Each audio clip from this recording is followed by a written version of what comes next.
Welcome to The Business Strategist, the show that gives business owners and entrepreneurs game-changing business strategies that can be used in scaling and transforming a business. Sharing deep dive conversations with industry experts, thought leaders and clients, facing real challenges and uphill struggles. Brought to you by business strategist, former elite athlete, international speaker, and best-selling author, Adam Strong.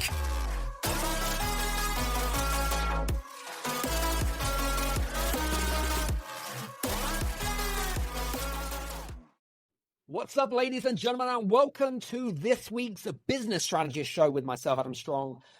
Super pumped and excited about today's guests. Interestingly enough, we've been having conversations for probably the best part of about 4 or 5 months. And it's now the time where we've finally got together, where we're going to have some amazing conversations around leadership, recruitment, and talent management. So, that's what I'm excited about. So let me ask you guys a quick question, okay? Do you get anxiety around talent management and recruitment? Because if you do, then guess what? This is definitely the show that you need to be listening today. So who have we got on to today's show?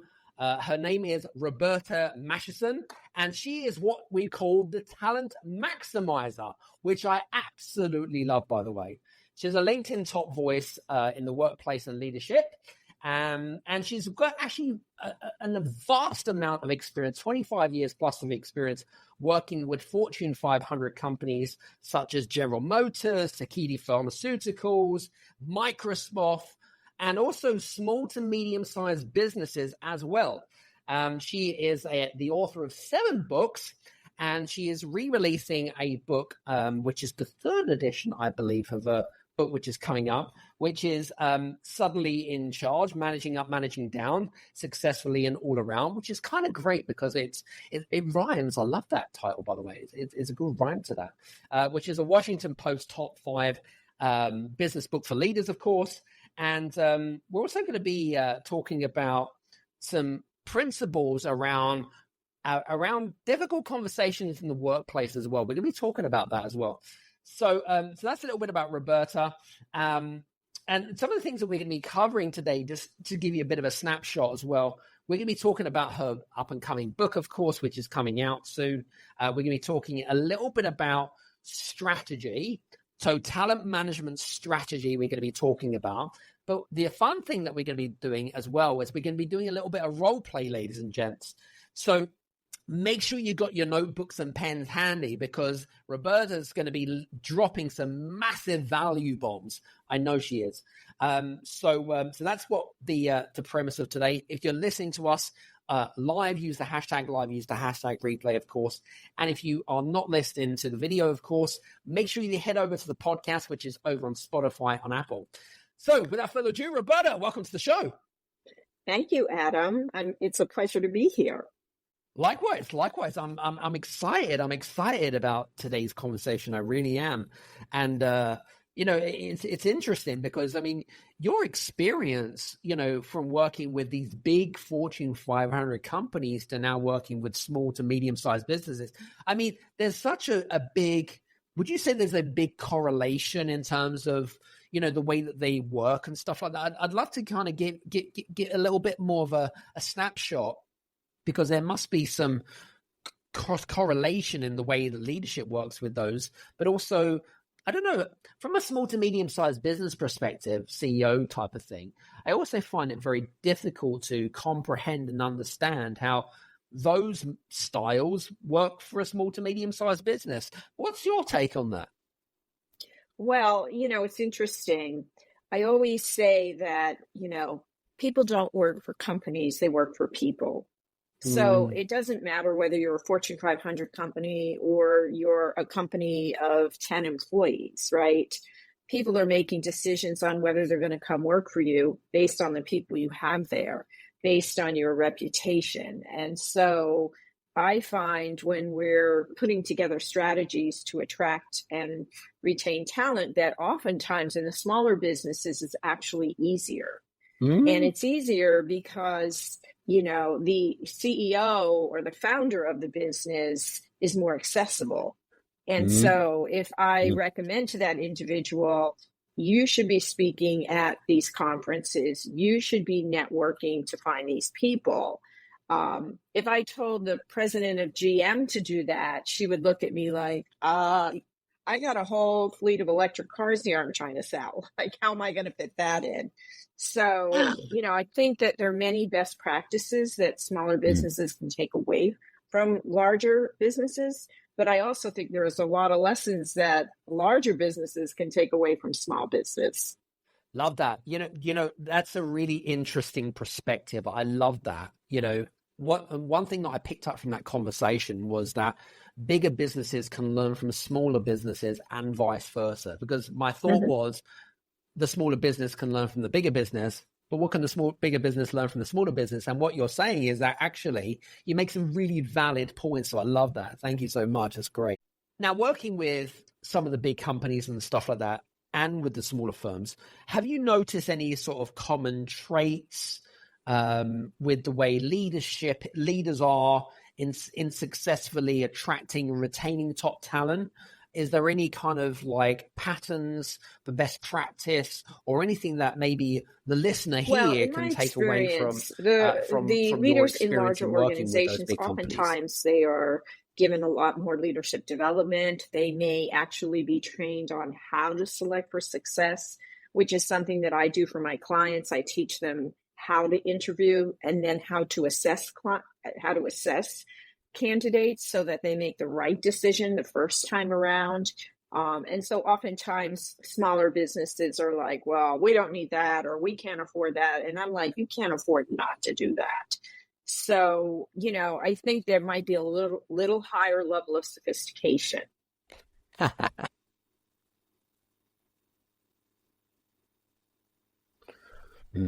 Love that. And interestingly enough, because I know that some of the listeners here are, your small business owner, CEO, 6-7 figure business and whatever it is. And whether it be your first employee or 10th, 20th, whatever it is, however the big the team is, from conversations, Roberta, and this is just from conversations that I've had with people, is that they have these anxieties around when it comes to recruitment and, attracting the right people. I believe the reason they have that anxiety is because they don't know how to do individuals something. and founders And that maybe experience anxiety around this. Is there anything that you have for people that, whether it be in your work or any kind of organizations, they're like, I don't have time to learn this, right? Because you're wearing many different hats. But I do a program called Selecting for Success, and I have gone into organizations and I have taught first-line supervisors how to do this, right? And when they leave, they're just, oh my gosh, this is great. Like, now I know why I'm asking these questions, instead of just going, tell me about, a time when you had, whatever, and then they write it down and they check the box. So my suggestion is, if you're having anxiety about something, anything, like get an expert in, get the help that you need so that you can free up your mind to focus on growing your business, because that's where you're really going to make your, mark in the world and your money, right? It's not like sitting in your office going, oh my gosh, like, I don't know how we're going to do this. Like, figure it out.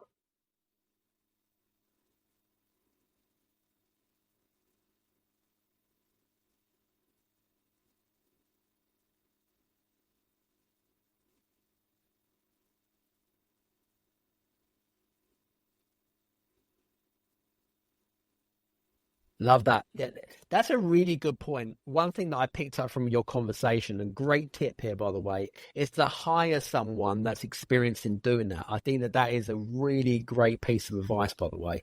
So it's a great golden gem, that one. Love it. What I was going to say, your up and coming book, third edition, should we say, Suddenly in Charge, which you discuss different strategies for managing upwards and downwards. The book actually came out 2 weeks ago. What's the one piece of advice that you offer to leaders who are struggling to believe the dynamics, especially in fast growth companies, in terms of being able to attract I wrote a book the right about talent? this. I'm going to put a chapter about this in the book. And, there are definitely chapters about, how to attract top talent that will stick around. But I think really for those who are listening that are in management roles, the biggest takeaway from the book is that if you don't manage up, you're not going to need to manage down, because if you don't manage the relationships above you in the organization and develop those relationships, there's a good chance that you're going to get taken out by a wave. Are happening around reducing the workforce in many companies. The people that go first are the ones that don't have the solid relationships. So I think that's super important to keep in mind. In the book, I do have several chapters devoted to the attraction of talent and how, as a leader, you should be on the front line. You're the one who should be out there looking for your team and not sitting back and thinking, oh, the people in HR are doing that for me, because they're not. They're just so overwhelmed. They have their own jobs they're trying to fill, right? So it's really taking control of the process and not, it's sort of like the example of if you're looking for a job and you call a couple of headhunters and you give them and you say, hey, I'm looking for a job. And they're like, okay, great, send me your resume. And then you sit back and you're like, oh, I got this. Though they're not looking for you. If the perfect job didn't come up, absolutely, they're not calling you. So you really have to take control.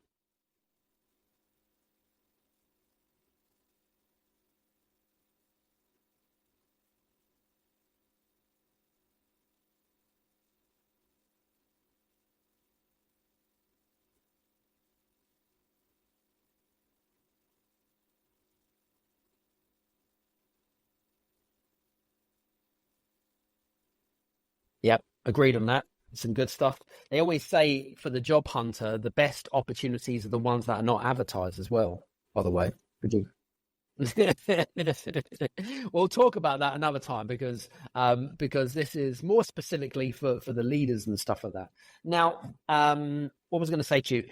Now, there's something that came Sure. that you mentioned. Well, I have a whole book slashing on that. hiring times it's by called half. Evergreen Talent. Now, I read that somewhere. It'll be in your I would book or suggest whatever it was. read and Can download, you tell us a little bit more? give you some, maybe a some specific tidbits from strategy that. that First has of all, helped you prove have to be to very start out by effective getting really, in really clear helping to on do that? Because I exactly what think you're that a lot looking of for. Okay, kind of so CEOs and posting a founders, I job think that that they says, believe 5 that to it 10 takes up years too of much of their experience, time, and they've got you're going to better get people who have 3 responsibilities, years and of experience who say, oh yeah, how it'll much should clear. they be involved What as is part it of the that I'm recruitment looking and talent for? What kind management of person process am I and stuff? looking for? Any What does thoughts this job about really specific entail? strategies around And cutting hiring times when by you're half? creating your posting, everyone.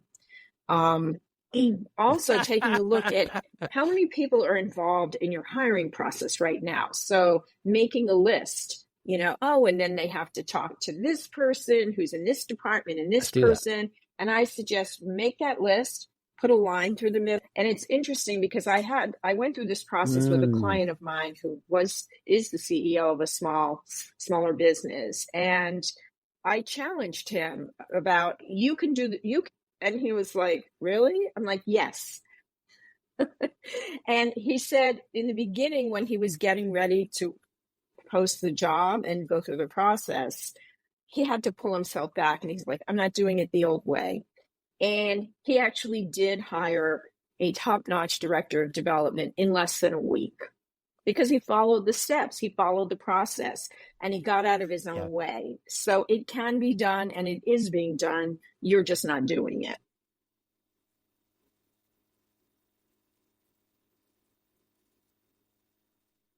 Oh, yeah.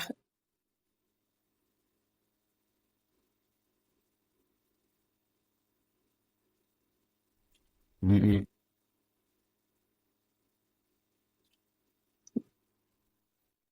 I do know. It is. We slide back. And that's why, he knew he had to face me. Like, if this job didn't get filled efficiently, he knew he had to face me.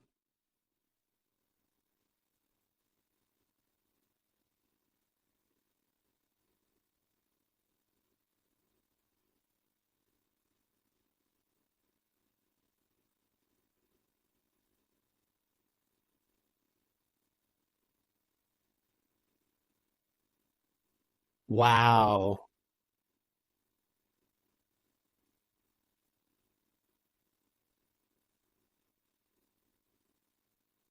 Interesting. I love the fact that I love the fact that you brought up Someone's something really salary. interesting there, So where if you're you talking said about somebody who's making, he was resistant to 100K, going back to the old and ways and just let's followed the just split it methodology down the that you middle. So provided. maybe it's And you know, costing it's so 200,000 interesting to because replace them. I know for a Think fact of that if it's you very made an difficult investment of to, less than what was I going 100,000, to say to you?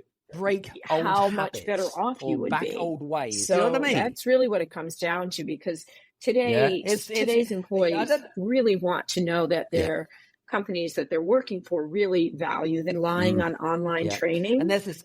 And as somebody who has a lot of courses on LinkedIn that I Yeah, have but done I love for that. them, That's a and great somebody who has written accountability, by the 7 way. books, That's really I can really tell you interesting. I that love that. people are not going to learn all of Revenue these growth skills by and watching I a suppose course, developing while, employees, this whole talents, I issue suppose, of just kind having of a training, one-on-one development, coach that kind or of stuff. somebody Is there who, any kind of it's funny specific because I had a examples plumber where here the other you've day, had maybe a and case he of, was like you 6 know, months we all later. know the Of importance of course, I'm not. investing in Some your people can, employees and but developing not the team for everyone. their skill sets, mindset, so forth, so forth.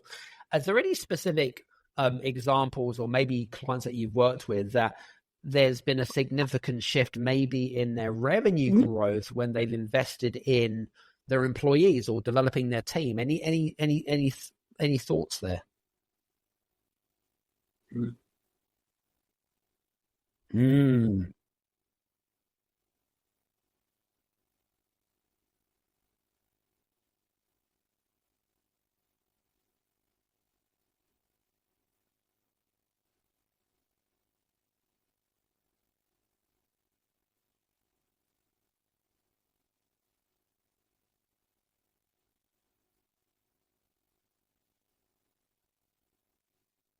Mm.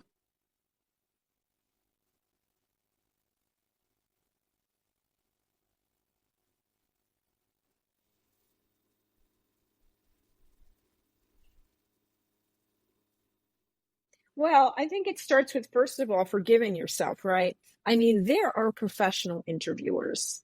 I mean, there are people, and I've been doing this, for a long time. There are people who will get by me. Okay. They're really good at what they do.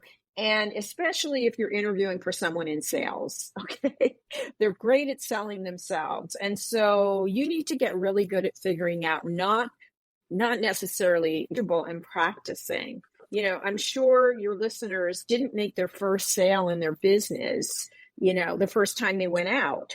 They probably had some rejections, and eventually they got help. They may have hired a sales coach and they figured out, oh, okay, this is how I need to be selling. Know what I'm doing. Mm. Mm.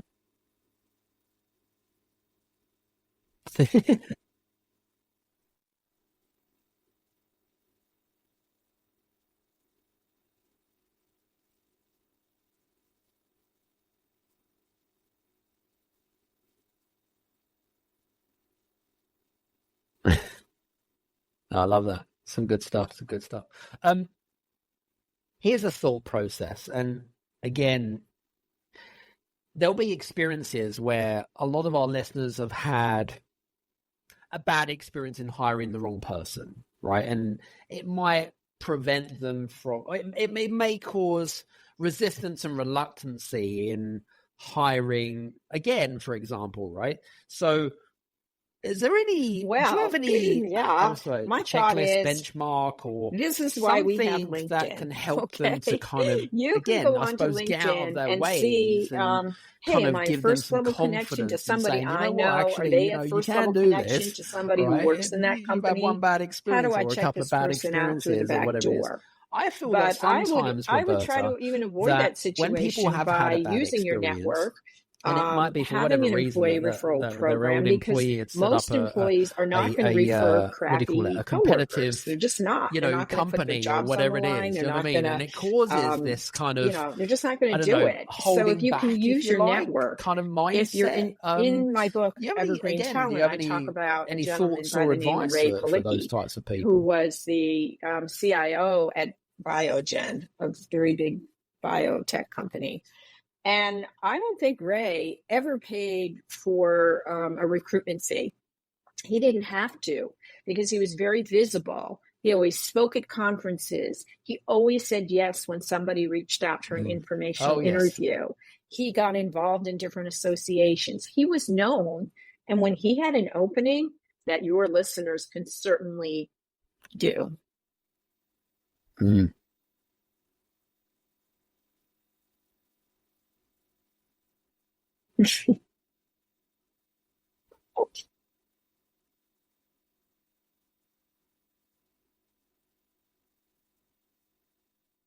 Sure. Yeah.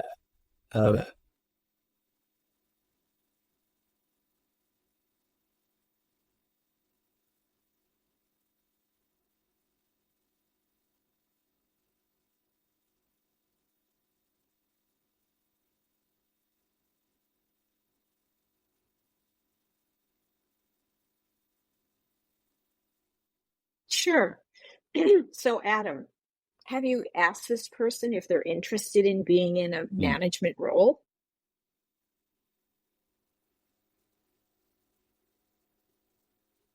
Yeah, that's true. That's true.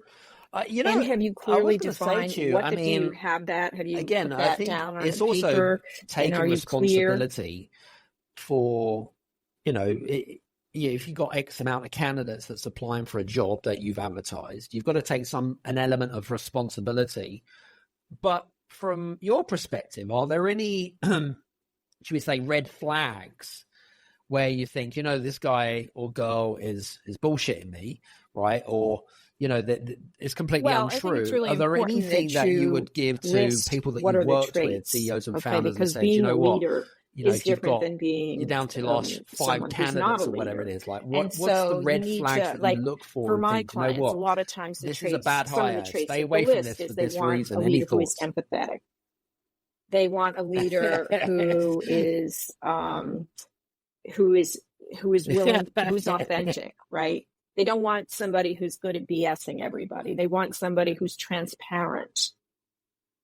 So I want you to create this list so that when you're interviewing, this has 85% of these traits, she would be great in this role compared to the other people that I'm looking at. So that's first and foremost. You got to be really clear. And then you have to be careful. True.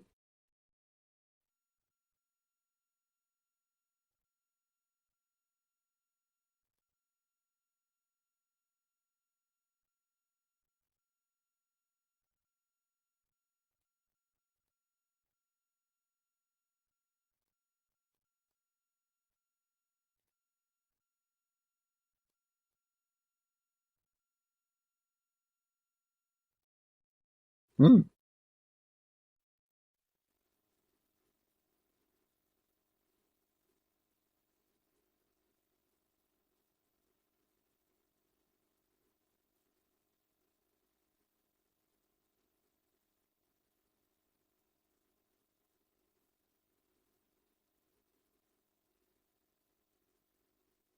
Love it. Some good stuff. Some really good stuff, that is.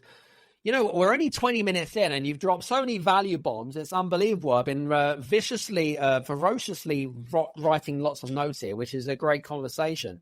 Anyway, I want to kind of switch the conversation now, and I want to go into role play mode, if I may, with you, Roberta, if that's okay with you. So, anyway, I mean, well, my background, obviously, I have a consultancy, etc. I'm a CEO of a 7-figure consultancy.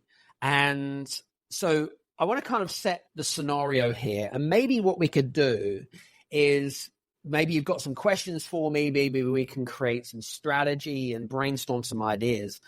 But the idea is that I've found someone in my team that I feel could take on a great leadership role. But the problem is, Roberta, is that they lack some of the necessary skills that I believe that they need to become maybe a right-hand man or a right-hand woman. How would you get me to approach mentoring this particular person to help prepare them for more, I suppose, leadership responsibilities, if you want to call it that. What are some of the questions and some of the strategies that I could use as part of that? I'd love to, maybe you could ask me some questions, I don't know, but I'd love to kind of find out about how we can make that transition successfully.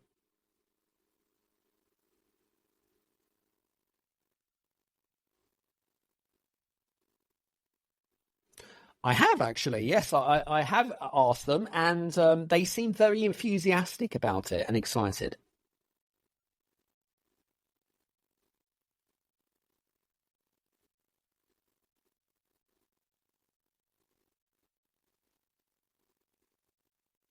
Mm. Yeah, it's a really good question. We've got we've outlined, obviously they know our core values about our company and things, but specifically, I wouldn't say specifically I've written down key things that I'm looking for, I suppose, in a way. Maybe vaguely in my mind, in my head, yes, but I guess I probably have jumped the gun and thinking that they should automatically know this, but clearly not.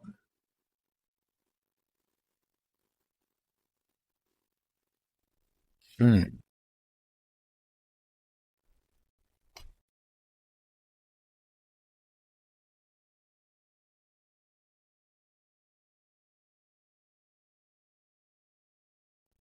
Hmm.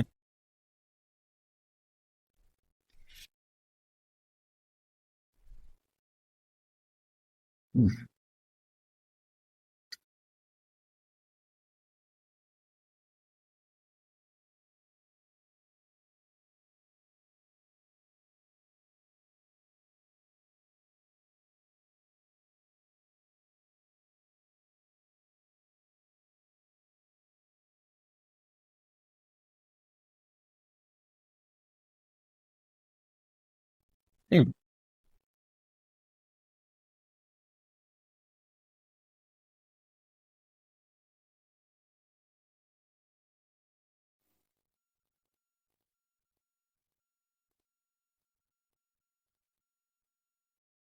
Mm.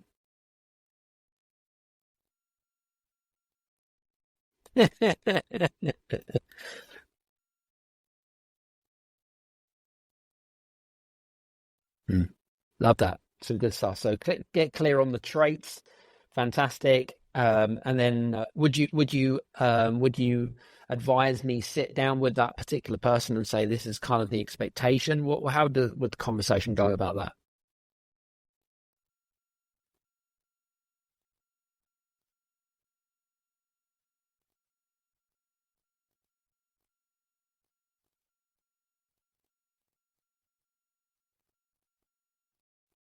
Mhm.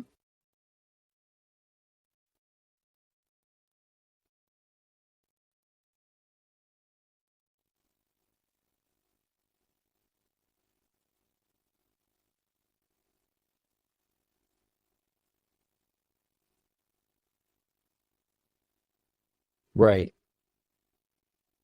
Mm.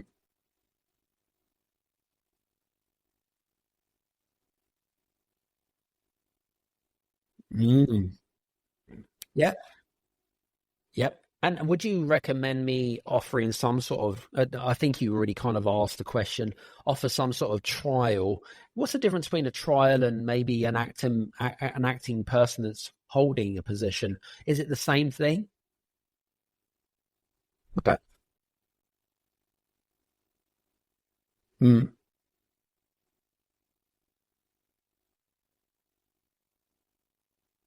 Great.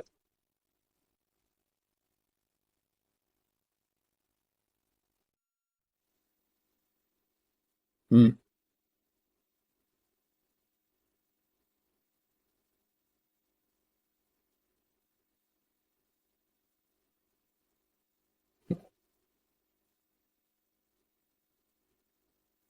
Mm.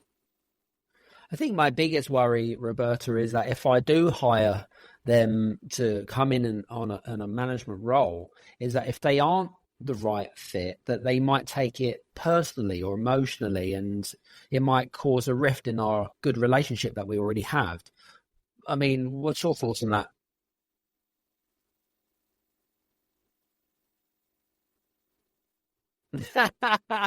Well, that's good. That's good reassurance for me. Oh, that's really good reassurance for me. Okay, perfect. So that's not going to cause a rift. Okay, great.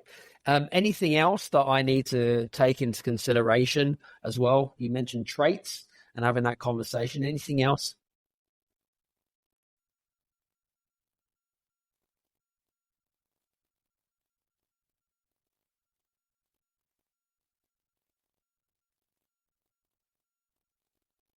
Mm.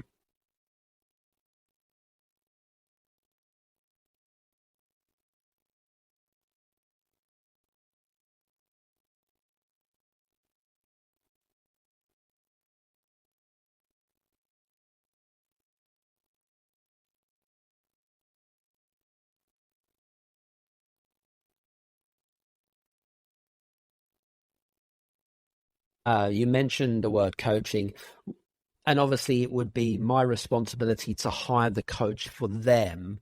What is maybe some of the things that we would need a coach? Would we just need to identify a coach that can fill the gaps that need to be fulfilled in terms of the skills that they're lacking?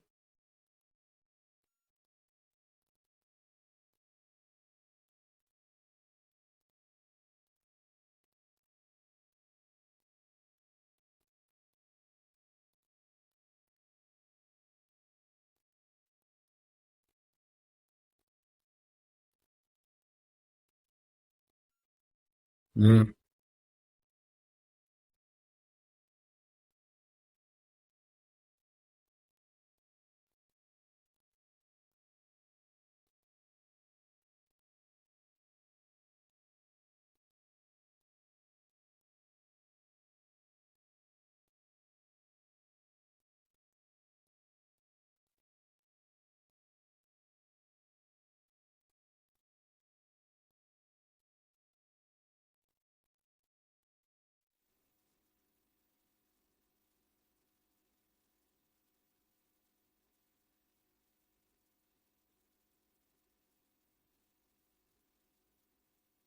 Mm.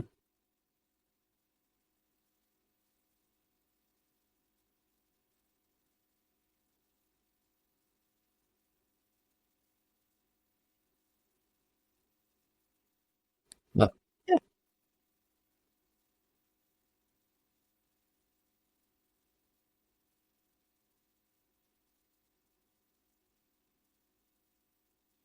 yeah, yep. That's a good point there. I love that. Even better, even better. There you go. You see, they can just call me. So that's actually some really really good tips. I love that. So thank you for that. I have another challenge actually being a leader as well, and this is again something that is I suppose holding me back in terms of my CEO role, or maybe this is something that you can help me with. So basically, we had. We lost a very key employee to a competitor of ours, and not only do we need to fill a gap to make our company more attractive uh, for potential hires and stuff. What would you do? What would you do? You know, if you're in my shoes, to try to pitch our company to attract a top candidate that weren't afraid of losing competitors, because I feel like, you know, because we've lost a really key employee to our business, you know, what's the probability that it's going to happen again? So I'm kind of like torn between, you know, like putting, yes, I need to fill obviously the void, but obviously at the same way, I have the same thing in my mind that, you know, do I really want to do this? Do you know what I mean? But if I don't, it's going to have a detrimental effect on the business anyway. So it's kind of I feel like it's a bit of a catch 22.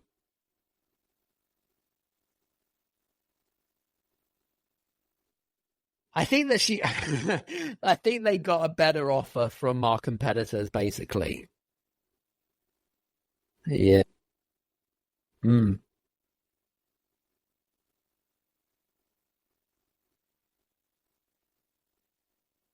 Yeah.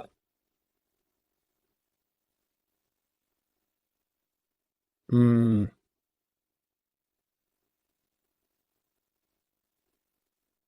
Yeah.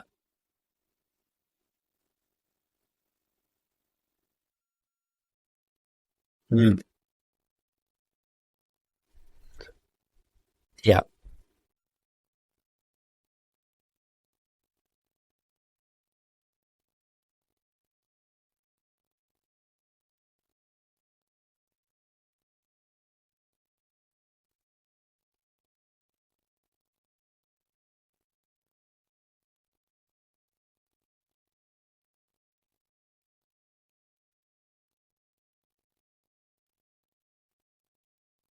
Mm.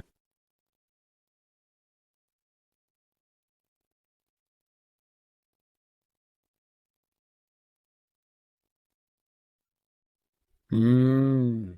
I never thought about it from that perspective. I think you've highlighted a very interesting point there. It's kind of like, yeah, we need to identify the key problem or the rift before it happens again, is what you're saying, right?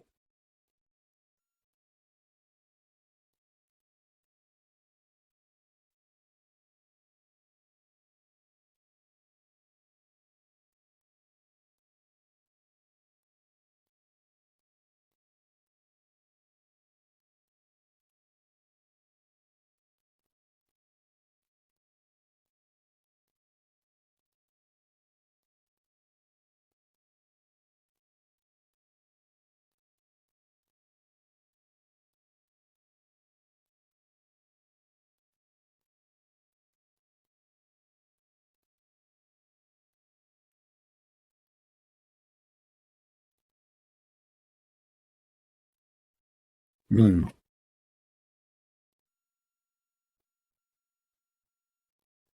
Mm. Mm.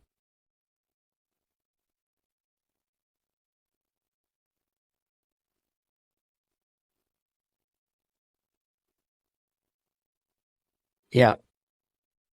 Yeah, exactly. And it's kind of like I feel like they just don't want to hurt your feelings. But it's kind of, but then it's a catch-22, and I feel like, well, actually, you are hurting my feelings because you're not actually being transparent with me. Do you know what I mean? Right. Yeah.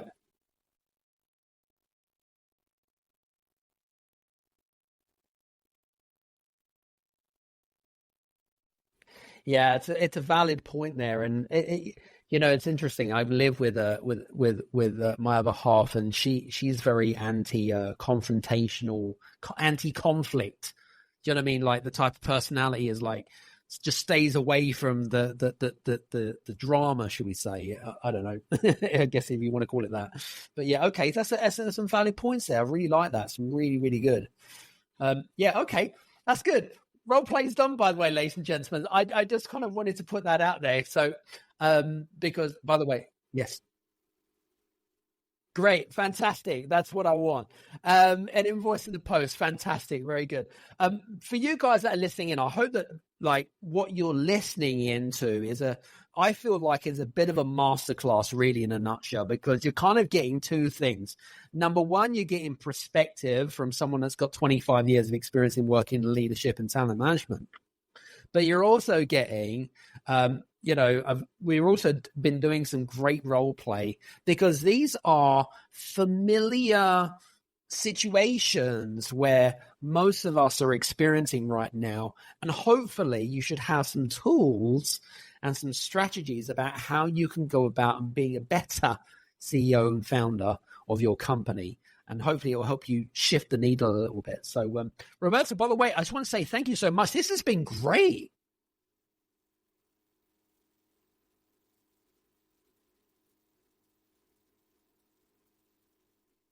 100%. No, I will speak for them definitely, because if I have, they have.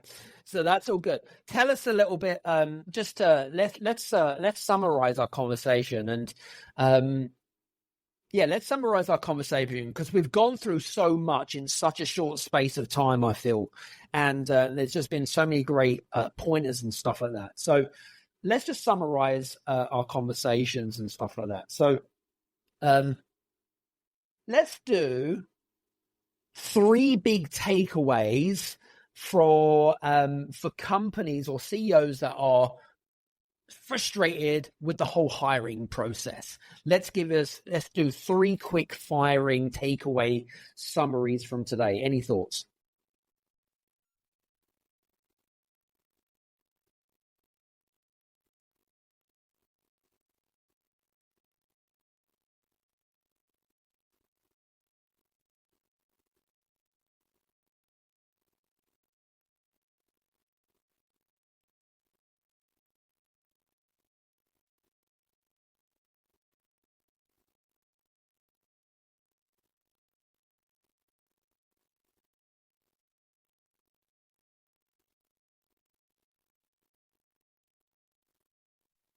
Love that. Love that. Music to my ears, that is. Music to my ears. I know your book came out 2 weeks ago, which is available Amazon. Fantastic. Great stuff. And it's available globally, which is great. Fantastic. What's the best place where people can contact you if they've got any questions or any thoughts about today's episode?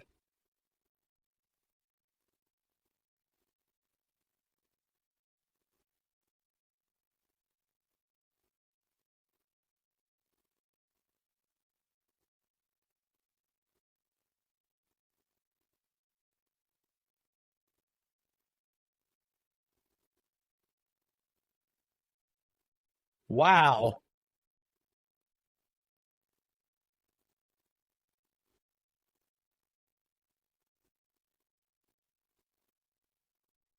Fantastic. Excellent. Well, this has been a great conversation, Roberta. For you guys that are listening, I hope that this has really helped you with the whole kind of hiring and firing and talent management type of thing. I think it's been an absolute great show.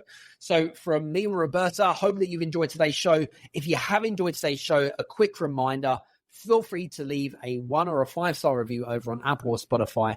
You can interact with their wonderful AI bot that they have on Spotify, by the way, if you fancy that, of course. We'd love to always hear feedback because feedback is great for growth. But from me, Roberta, thanks very much, and we'll speak to you soon. Take care, everyone. See you soon. Cheers.